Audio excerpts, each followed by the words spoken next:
The champagne glass slipped from my trembling fingers, shattering against the marble floor of my Beacon Hill townhouse.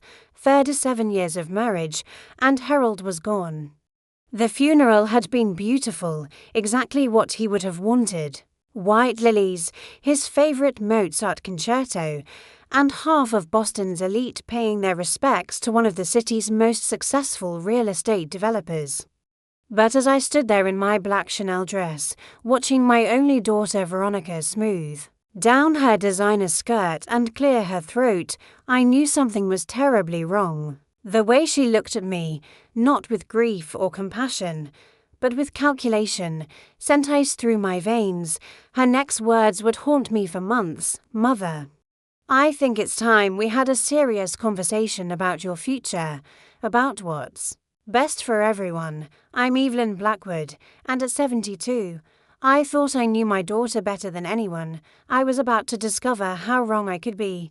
Before I tell you what happened next, I want you to know that this story gets more shocking with every twist. If you're enjoying stories about family betrayal and justice, please hit that subscribe button and ring the notification bell. It really helps our channel grow.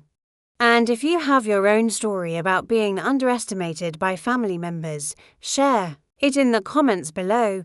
We love featuring your stories too. Trust me, after you hear what Veronica did next, you'll have plenty to say. Now, let me take you back to that terrible afternoon when everything changed. The week following Harold's funeral passed in a blur of casseroles from neighbours and sympathy cards from people I hadn't into in years. Our Beacon Hill townhouse, built in 1847 and lovingly restored by Harold over 3 decades, felt impossibly empty. Every creak of the hardwood floors, every tick of the grandfather clock in the foyer, reminded me that I was truly alone for the first time in my adult life. Veronica had been attentive those first few days, bringing me tea, organising the flowers, handling the endless phone calls from Harold's business associates. At 45, she was stunning in that effortless way that comes from good genes and better skincare. Her auburn hair was always perfectly styled, her nails always manicured, her clothes always impeccable. She worked as a lifestyle consultant for wealthy women in the Back Bay, though I'd never been entirely clear on what that actually entailed. It was Thursday afternoon when she arrived with reinforcements. I was in Harold's study, going through his papers, when I heard unfamiliar voices in the foyer. Veronica appeared in the doorway with 2 people I'd never seen before, a thin man in an expensive suit carrying a leather briefcase, and a woman with short grey hair and a clipboard. "Mother, I'd like you to meet Dr. Patricia Henley," Veronica said, gesturing to the woman. "She's a geriatric care specialist, and this is Marcus Webb from Pinnacle Senior Living Solutions." I set down Harold's fountain pen and looked up at them. "I'm sorry, what is this about?"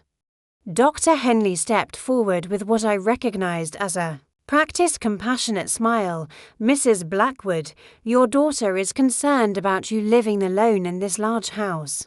Given your recent loss and your age, she thought it might be helpful for us to discuss some options that could provide you with more support and security." "Options," I repeated, feeling a cold dread settling in my stomach. Marcus Webb opened his briefcase and pulled out several glossy brochures.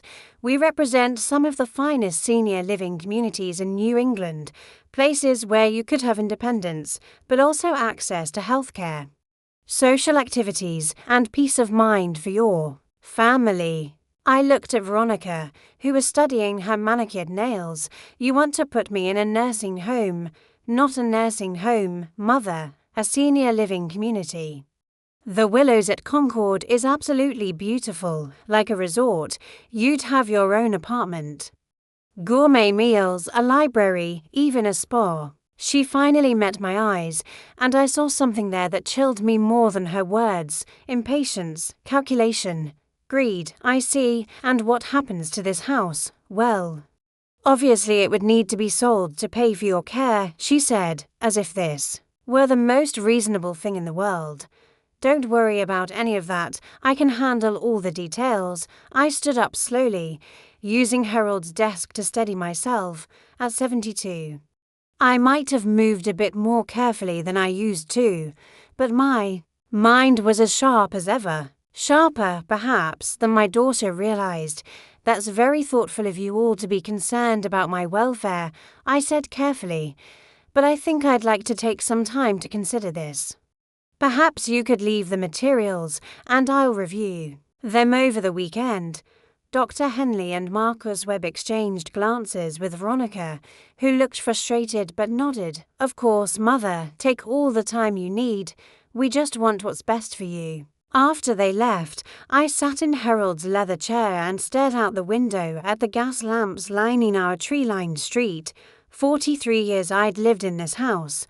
I'd raised Veronica here, hosted countless dinner parties, created a lifetime of memories within these walls, and now my own daughter wanted to warehouse me so she could get her hands on what Harold and I had built together.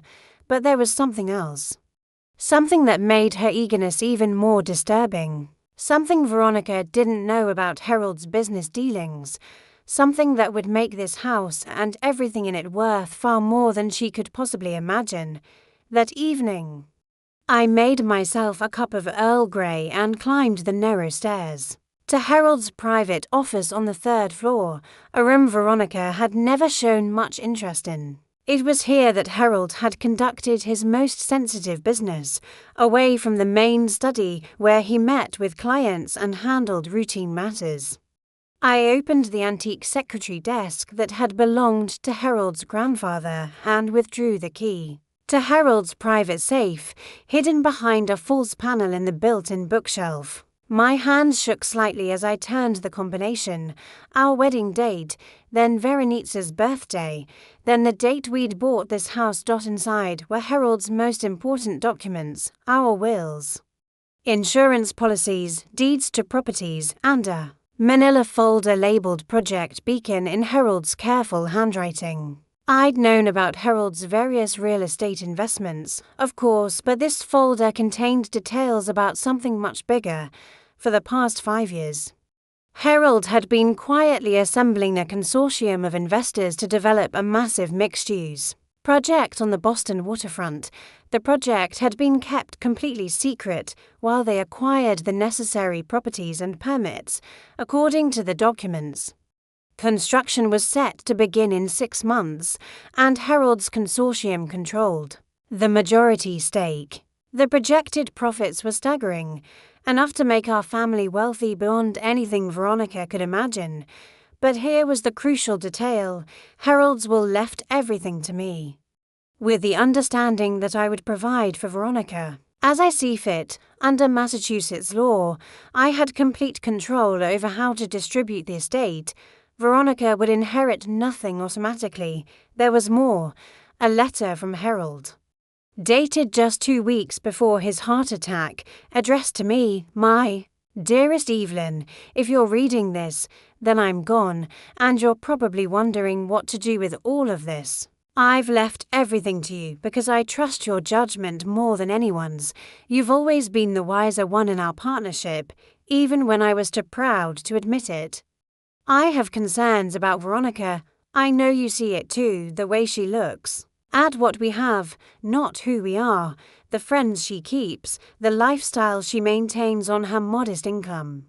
I fear she sees our wealth as something she's entitled to rather than something we've worked for. I trust you to do what's right, whether that means providing for her or teaching her a lesson about what truly matters in life is entirely up to you. You'll know what she needs. All my love.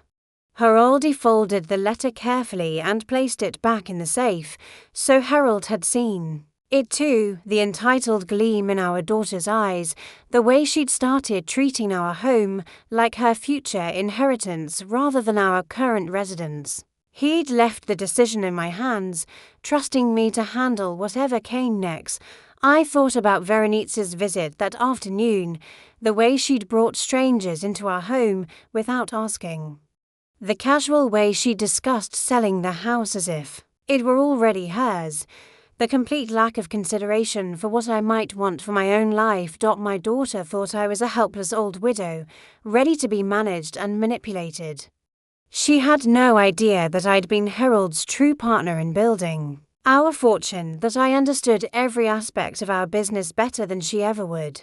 And she certainly had no idea what she was really trying to take from me if Veronica wanted to play games with my future.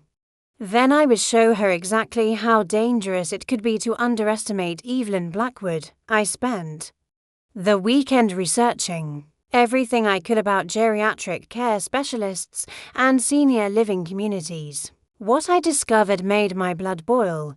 Dr. Patricia Henley had a pattern of working with families to convince elderly relatives to give up their independence and their assets. Several online reviews from family members told similar stories. A recently widowed parent convinced to sell their home and move into expensive care, only to find their adult children had somehow gained control of the proceeds. Marcus Webb's company, Pinnacle Senior Living Solutions, wasn't much better. They specialized in what they called transition management, helping families navigate the process of moving elderly relatives into care facilities for a hefty fee. Of course, on Monday morning, I called my attorney, James Morrison, who had been handling Harold's affairs for over 20 years. James was only a few years younger than me, and I trusted him completely. "Evelyn, I'm so sorry for your loss," he said when I arrived at his office on State Street. "Harold was a good man and a brilliant businessman. How are you holding up? I'm managing, James, but I need your advice about something sensitive." I explained Veronica's visit and her push to get me into a senior living facility. James listened carefully, his expression growing more concerned as I spoke.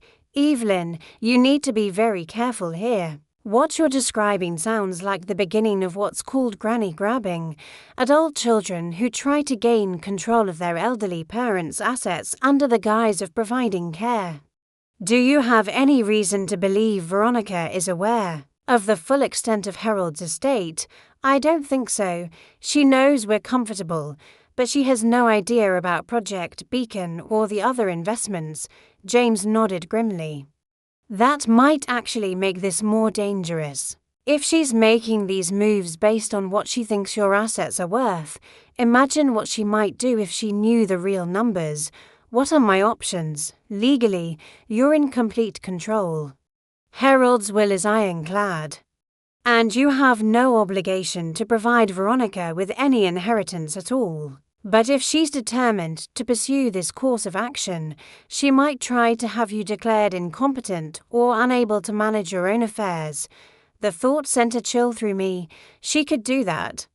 She could try. It would require medical evidence and court proceedings. But I've seen adult children make false claims about their parents' mental capacity when large sums of money are involved. The best defense is to make sure there's clear evidence of your mental competency and to have a plan in place. I left James's office with my mind racing. If Veronica was willing to warehouse me to get her hands on what she thought was a modest inheritance, what would she do if she discovered the truth about Harold's business empire? That afternoon, I was in the garden tending to my roses when Veronica arrived unannounced. She looked agitated, her usual perfect composure slightly frayed around the edges. "Mother, we need to talk about the willows. I've arranged for a tour tomorrow afternoon." I continued pruning the roses, not looking up. "I thought I said I needed time to consider." "You've had a weekend. How much time do you need? The longer you wait, the more dangerous it becomes for you to be living here alone." "Dangerous? I've been living in this neighborhood for 43 years, Veronica. I know every neighbor, every shopkeeper, every police officer who patrols this street. What exactly is dangerous about it?" She sighed impatiently. "You're 72 years old, Mother. What if you fall? What if you have a medical emergency? What if someone breaks in? I have a security system. I have a medical alert device. I have neighbors who check on me daily. I'm not helpless. You're being stubborn." This isn't about what you want, it's about what's practical, what's responsible. I finally looked up at her, and what I saw in her face confirmed everything I'd begun to suspect. This wasn't about my safety or well-being. This was about her. Timeline, her plans, her needs. Veronica, are you in some kind of financial trouble? The question caught her off guard. For just a moment, her mask slipped, and I saw something desperate in her eyes. Then she recovered. Don't be ridiculous. I'm doing fine. This is about you, not me, because if you need money, we can discuss that. But I'm not going to be pushed into making decisions about my life based on your schedule. She stood up abruptly, her hands clenched into fists. My schedule? Mother, you're living in a fantasy world. Dad is gone. You're alone in this huge house with no one to take care of you. I'm trying to help you face reality. And what reality is that? That you're old, and you're vulnerable, and you need to start making smart decisions about your future before someone makes them for you. The threat was subtle but unmistakable. I felt a cold fury building in my chest, but I kept my voice calm and steady. I see. Well, thank you for making your position so clear. I think I need to give this matter even more careful consideration. Veronica left in a huff, and I sat in my garden as the sun set behind the townhouses, thinking about everything that had just happened. My daughter had essentially threatened me in my own home, trying to pressure me into giving up my independence so she could gain control of my assets, but she'd also revealed something crucial. She was desperate. Whatever financial trouble she was in, it was serious enough to make her willing to manipulate and threaten her own mother if Veronica wanted to play hardball. Then I would show her exactly what a 72-year-old woman with nothing left to lose could accomplish. The next morning, I called my accountant, Sarah Chen, and asked her to prepare a decoy financial statement. Sarah had been handling our family's taxes for 15 years, and I trusted her discretion completely. I need you to create a summary of my assets that shows the house, Harold's pension, our savings accounts, and the basic investment portfolio, but leaves out Project Beacon and the other major holdings. Sarah looked puzzled, but nodded. May I ask why? I have reason to believe someone might try to gain access to information about my finances under false pretenses. I want to be prepared. The decoy statement showed assets totaling about $2.3 million.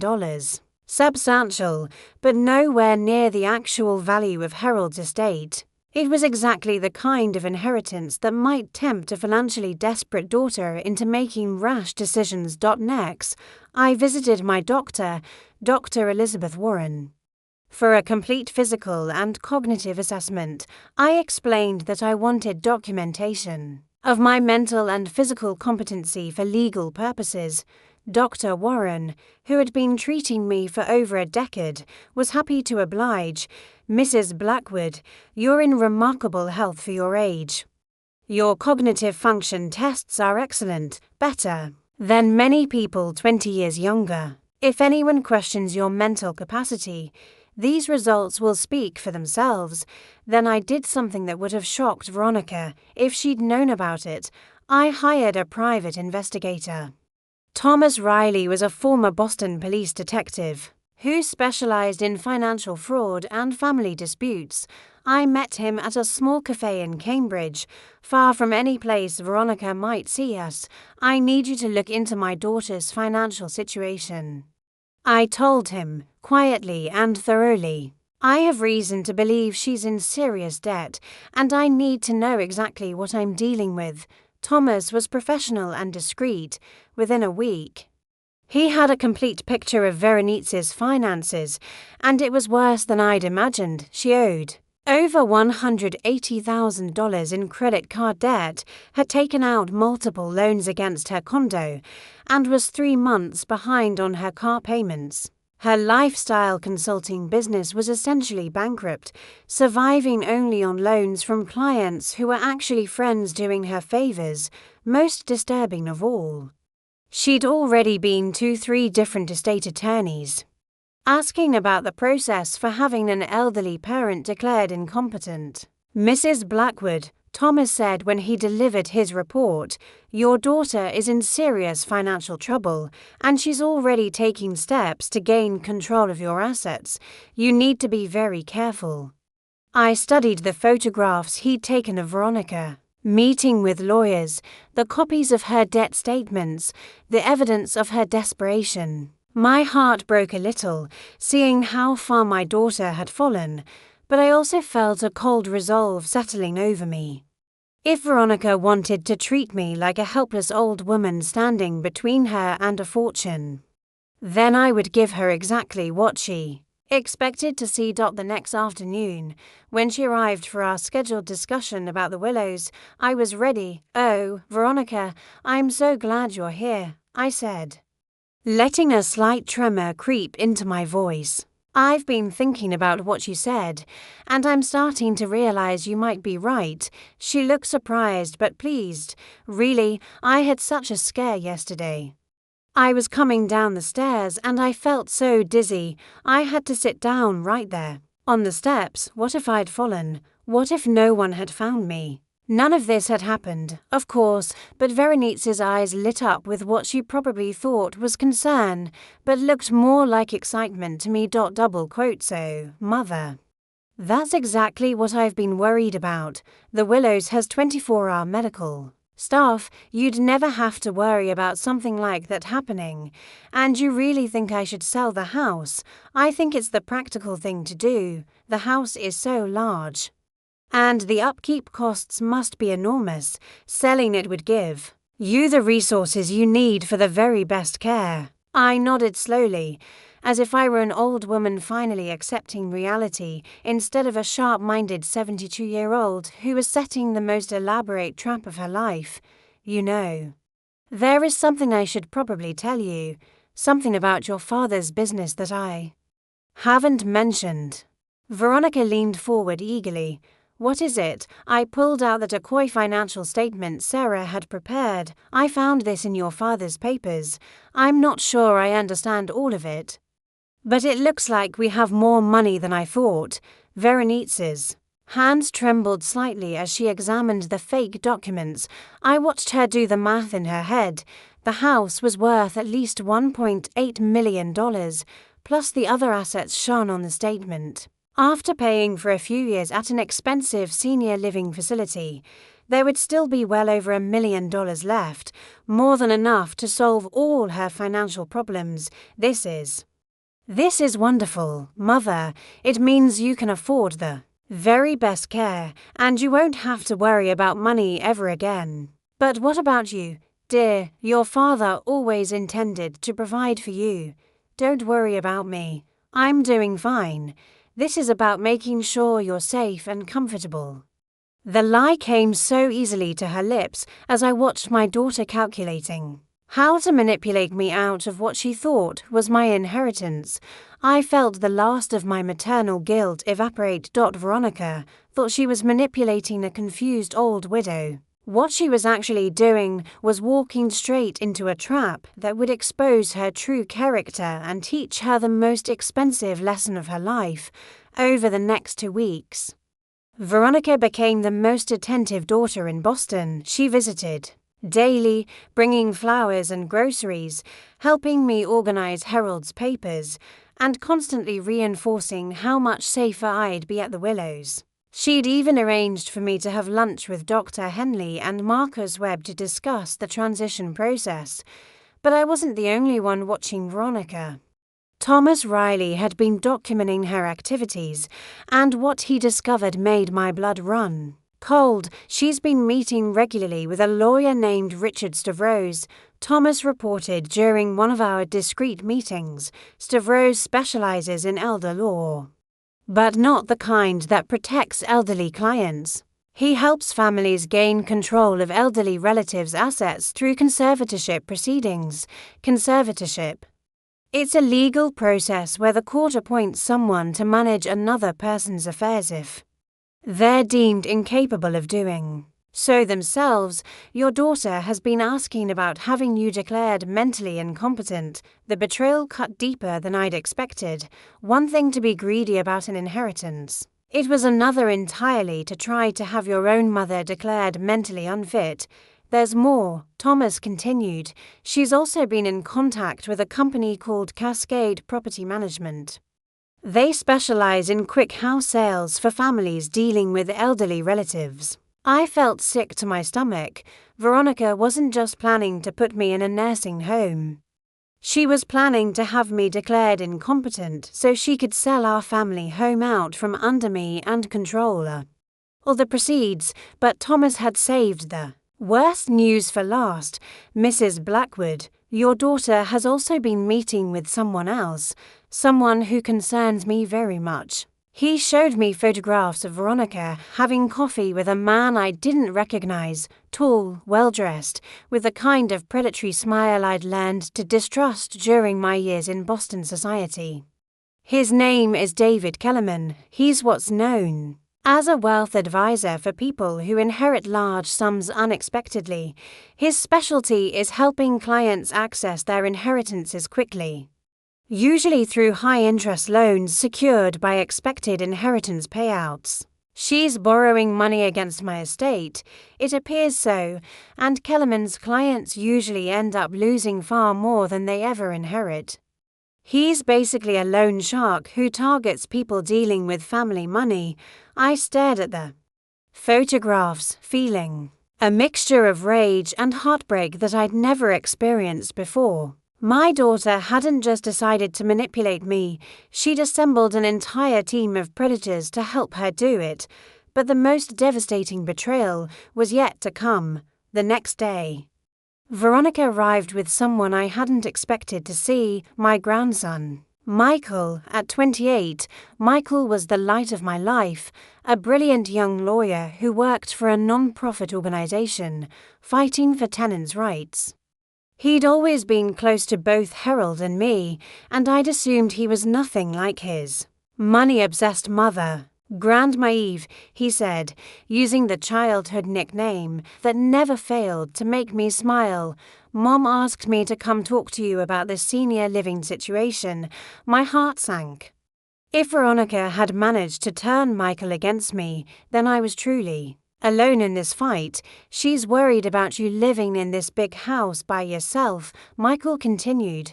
And honestly, after seeing the financial documents she showed me, I think she has a point. What financial documents? Veronica pulled out copies of the decoy statement I'd prepared. I showed Michael the papers you found in Dad's office. We both think it's amazing that you have these resources available, but we also think it means you need to be extra careful about your security. I looked at Michael, searching his face for any sign of the loving grandson I'd raised. What I saw there wasn't greed like his mother, but something almost worse, pity. Grandma, you're 72 years old, and you've just lost Grandpa. No one is questioning your intelligence or your independence, but you have to be realistic about your situation. And what situation is that? You're a wealthy widow living alone in a house that's probably worth $2 million. You're vulnerable in ways you might not even realize. Veronica nodded earnestly. Michael helped me understand some of the legal issues involved if something happened to you. If you had an accident or became ill, the probate process could tie up this date. 4 years. But if you transferred the house to a trust now, with me as the trustee, we could ensure your care without any legal complications. I felt the trap closing around me. But this time it wasn't my trap, this was theirs, and they thought they were so clever. My own daughter and grandson, sitting in my living room, trying to manipulate me into signing away my home and my independence. Michael pulled out a folder of legal documents. I had a colleague draft these papers. They're very straightforward. They just formalize the arrangement to make sure you're protected and cared for. I looked at the documents without really seeing them: trust papers, power of attorney forms, medical directives, everything needed to transfer complete control of my life and assets to Veronica. "You want me to sign these today? There's no rush," Veronica said quickly, though her eyes suggested otherwise. "But the sooner we get everything organized, the sooner you can move into the Willows and start enjoying your retirement without all these worries." I set the papers down on the coffee table and looked at my daughter and grandson, the two people I'd loved most in the world besides Harold, now sitting across from me like strangers plotting to steal my life. "I need some time to think about this," I said quietly. Michael reached over and patted my hand with condescending gentleness. "Of course, Grandma, it's a big decision. But don't think too long. Mom and I just want to make sure you're safe." After they left, I sat in Harold's chair and cried for the first time since his funeral, not for him, but for the daughter and grandson I thought I knew, the family I thought I had. But when the tears were done, the fury that replaced them was cold and pure and absolutely determined. If Veronica and Michael wanted to treat me like a helpless old woman who could be easily manipulated, then I would show them exactly what this helpless old woman was capable of. The game was no longer just about teaching Veronica a lesson about greed. It was about exposing the true character of both my daughter and my grandson, and making sure they faced the consequences of their betrayal. I spent the next week making the most important arrangements of my life. First, I met with James Morrison to prepare the real documents that would determine my family's future. "Evelyn, are you absolutely certain about this?" James asked as I reviewed the papers. "I've never been more certain of anything in my life. My daughter and grandson have shown me exactly who they are, and I believe them." The documents were simple but devastating. A new will that left my entire estate to the Harold and Evelyn Blackwood Foundation, a charitable trust I was establishing to provide housing for low-income elderly residents in Boston. Not a single dollar would go to Veronica or Michael. But I wasn't finished. I also signed papers transferring ownership of our Beacon Hill townhouse to the city of Boston, with the stipulation that it be converted into a community center for elderly residents.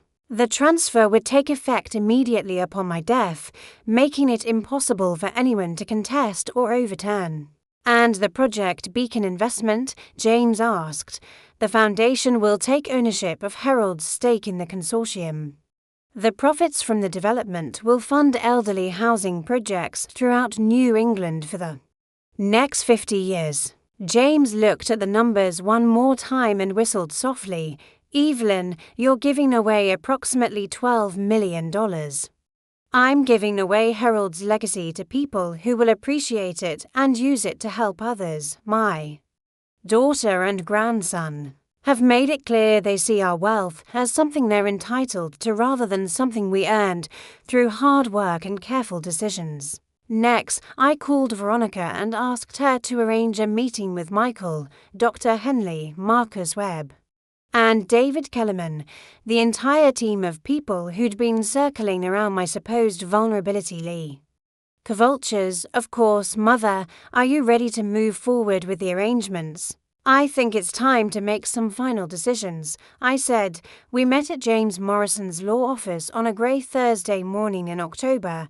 I arrived early and sat in the conference room, watching as my co-conspirators filed in one by one. Veronica looked nervous but excited. Michael appeared professional but distant. Dr. Henley and Marcus Webb brought their briefcases full of forms and brochures. David Kellerman looked like a shark who'd smelled blood in the water. "Thank you all for coming," I began, once everyone was seated.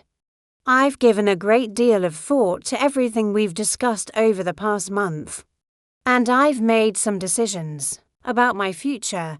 Veronica leaned forward eagerly. "We're so glad. Mother, we just want what's best for you. I'm sure you do." I pulled out a folder and placed it on the conference table. I want to start by sharing some information that I think will interest everyone here. I opened the folder and revealed the real financial statements, the ones showing Harold's actual estate value, including Project Beacon and all the other investments Veronica knew nothing about. The silence in the room was deafening as everyone processed the numbers. $12 million, not the $2.3 million from the decoy statement, but $12 million. David Kellerman's eyes lit up like Christmas morning. Dr. Henley and Marcus Webb exchanged glances that said they were already calculating their increased fees. Michael looked stunned, but it was Veronica's reaction that broke my heart. Not surprise, not joy at her mother's good fortune, but pure, undisguised greed. She was practically salivating as she stared at the documents. Mother, this is incredible. Why didn't you tell us about all of this? Because I wanted to see how you would treat me when you thought I only had a modest inheritance to leave behind. The room went very quiet. James Morrison entered and took his seat at the head of the table, carrying another folder. Ladies and gentlemen, James said, Mrs. Blackwood has asked me to share with you the legal documents she signed this morning. Regarding the disposition of her estate, he opened his folder and began reading from the new will.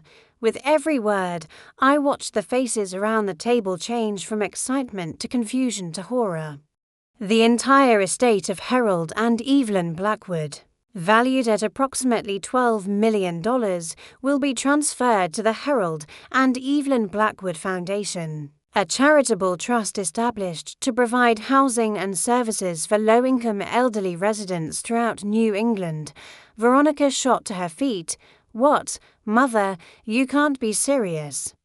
I'm completely serious. I'm also donating our family home to the city of Boston to be converted into a community center for elderly residents. You can't do this. We're your family. I stood up slowly and looked around the table at all these people who had spent weeks plotting to manipulate and control me. Double quotes Dr. Henley.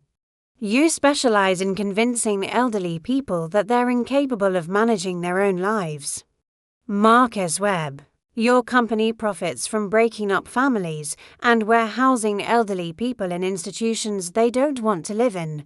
David Kellerman, you prey on people who are grieving and vulnerable, trapping them in predatory loans. I turned to face Michael. And you, my dear grandson, you used your law degree to help your mother try to steal my independence and my home. Finally, I looked at Veronica, and you, my daughter. You saw your father's death as an opportunity to get rich quick. You brought strangers into our home to pressure me. You researched having me declared mentally incompetent. You borrowed money against an inheritance you had no right to expect. The truth hung in the air like a toxic cloud. Everyone in the room knew they'd been caught, exposed, defeated. But Mother, Veronica said, her voice breaking, I'm your daughter. Doesn't that mean anything? It means everything. That's why this betrayal hurts so much, and why the consequences need to be so severe. I gathered my papers and moved toward the door. The charitable foundation will begin operations next month. The community center will be established within 6 months. And all of you need to find new ways to make a living. Because your scheme to exploit Evelyn Blackwood has failed completely. David Kellerman was the first to leave, slinking out without a word. Dr. Henley and Marcus Webb gathered their materials and departed with as much dignity as they could muster. Michael looked like he wanted to say something, but I held up my hand. You made your choice, Michael. You chose to see me as a problem to be managed rather than a grandmother who loved you. That choice has consequences. He left without another word. Veronica remained seated, staring at the table. Mother, please, I know I made mistakes, but you can't just cut me out of your life. I'm still your daughter. Yes, you are, and as my daughter. You're going to learn a lesson that your father and I should have taught you years ago, that love And respect can't be inherited, they have to be earned. 3 months later, I was sitting in my garden on a crisp January morning, reading the Boston Globe's coverage of the groundbreaking ceremony for the first Herald and Evelyn Blackwood housing development. NT in Dorchester, 50 units of affordable senior housing built with the initial profits from Project Beacon. The community centre in our former home was already operational, providing meals, healthcare screenings, and social activities for elderly residents throughout Beacon Hill and the surrounding neighbourhoods. Every day, I walked the 6 blocks from my new apartment to volunteer there, helping with everything from organising book clubs to teaching financial literacy classes. My new apartment was smaller than the townhouse, but it was perfect for me. 2 bedrooms, a small kitchen, and most importantly, a view of the public garden where Harold and I used to walk every Sunday morning. I'd kept only the most meaningful pieces from our old home: Harold's desk, my grandmother's china, the photograph of us dancing at our wedding. I was watering my small herb garden when I heard a soft knock at my door, through the peephole. I saw Veronica standing in the hallway, looking older and more tired than I'd ever seen her. I opened the door but didn't invite her in. "Hello, Mother, Veronica." She looked down at her hands, which I noticed were no longer perfectly manicured. "I came to tell you that I've filed for bankruptcy. I lost the condo last month." I felt a flicker of the old maternal instinct to comfort her, to offer help, but I pushed it down. "I'm sorry to hear that. I also wanted to tell you that I've been going to therapy. Dr. Reynolds specializes in family relationships and financial addiction." She looked up at me with eyes that seemed genuinely remorseful. For the first time in months, she helped me understand some things about myself that I didn't want to face. "And what did you learn?" "That I've been treating love like a transaction my whole life. That I saw you and Dad as sources of security rather than people who deserved respect and gratitude." Her voice cracked slightly. "That I became exactly the kind of person Dad always worried I might become." I stepped back and opened the door wider. "Would you like some tea?" We sat in my small living room, and for the first time in years, Veronica really looked at me. Not at what I could give her or do for her, but at me. "The community centre is beautiful," she said quietly. "I walked past it yesterday, and I saw all the people going in and out.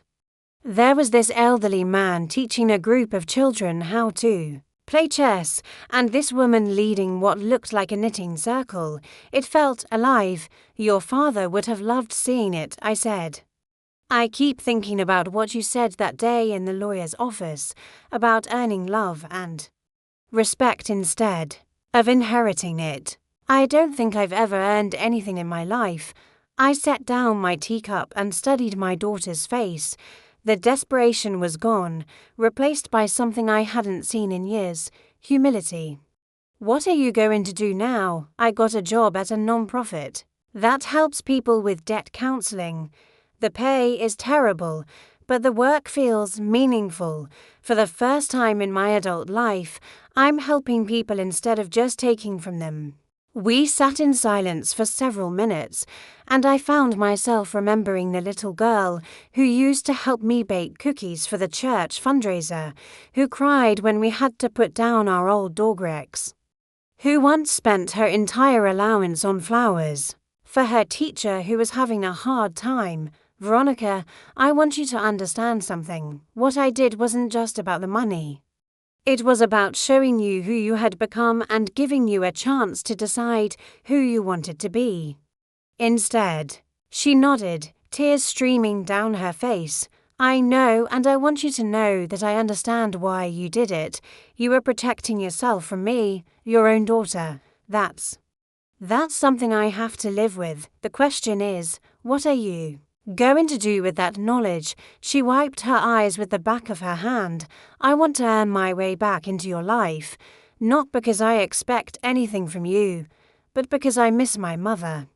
I miss the relationship we used to have before I became so obsessed with what you could give me instead of who you are. I reached across the small coffee table and took her hand. It felt different than it had in years, rougher, more real, like she'd actually been working with them. That's going to take time. Veronica, trust, once broken, doesn't repair easily. No, but I have time now, and for the first time in years, I have something to offer besides my needs and demands. What's that? My help, my time, my respect? She squeezed my hand gently. Would you let me volunteer at the community centre? I know I don't deserve to be part of Dad's legacy, but maybe I could earn a small place in it. I looked at my daughter, really looked at her, and saw something I thought I'd lost forever. Not the entitled, desperate woman who had tried to manipulate me into a nursing home, but the person she could choose to become. I think Harold would like that, I said. But you'll have to start at the bottom, just like everyone else. I wouldn't expect anything different. 6 months later, Veronica was running the community centre's financial literacy program, teaching other people the money management skills she'd never learned herself. She visited me every Sunday for tea, and we talked about books, about the neighborhood, about everything except money and inheritance. Michael had sent me a letter of apology, but he hadn't tried to visit. He was working through his own guilt and shame, trying to rebuild his relationship with his mother and understand how he'd become someone who would help manipulate his own grandmother. I'd responded to his letter with forgiveness but made it clear that rebuilding our relationship would require more than words. As for me, I discovered that giving away $12 million was the most liberating thing I'd ever done. I had everything I needed, meaningful work that made a difference, and the satisfaction of knowing that Harold's legacy was helping hundreds of families instead of enabling one woman's sense of entitlement. But the greatest gift was getting my daughter back, not the person she'd been, but the person she was choosing to become. Thank you for listening to this story about family, betrayal, and the power of consequences to change lives. I hope it reminds you that it's never too late to choose who you want to be, and that sometimes the people who love us most are the ones brave enough to hold us accountable for our actions. If you've faced a similar situation with family members who took your love for granted, please share your story in the comments below. We read everyone and often feature viewer stories in future videos. Don't forget to subscribe and hit that notification bell if you enjoyed this story. Until next time, remember that wisdom often comes disguised as loss. And the most powerful inheritance we can leave is the example of how to live with integrity and purpose.